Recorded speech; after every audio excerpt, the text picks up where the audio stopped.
Commuting by boat during the monsoon season has become a daily routine for villagers living in the Garhbeta block of West Bengal's West Midnapore district.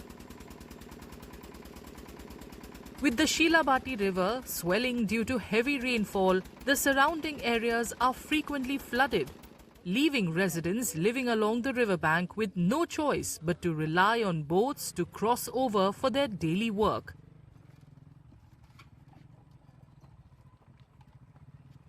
প্রতি বছর বন্যা আসে, সমস্যা বলতে নৌকার সঙ্গে যাতায়াত হচ্ছে, নাহলে তো এবার সব অসুবিধা হয়ে যাচ্ছে। যখনই নৌকার অসুবিধা হয়ে যাচ্ছে তখনই আমরা সব ডুবে যাচ্ছি। একবার করে কি নিয়ে যাচ্ছে? সবজি নিয়ে যাই।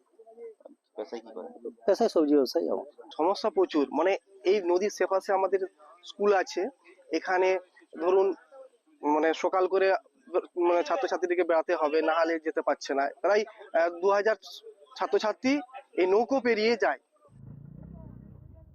Villagers have urged authorities to build a bridge in the area to facilitate normal movement during the annual monsoon rains.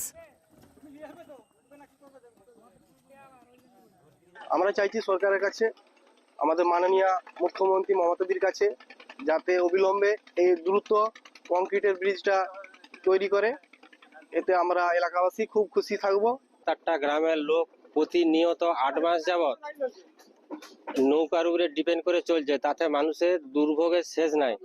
আমাদের একটাই আবেদন, যেন এইটা পাকাপোক্তভাবে কোনো ব্যবস্থা করা হয়। তার জন্য আমরা মাননীয়ের কাছে অনুরোধ জানাচ্ছি যাতে এই জিনিসটা সাকসেসফুল হয়, নাহলে মানুষের দুর্ভোগের শেষ নাই।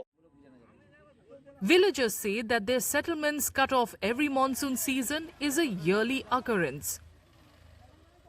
They remain hopeful that their appeals for a permanent solution will reach the relevant authorities and a bridge will be constructed in their area to provide much needed relief.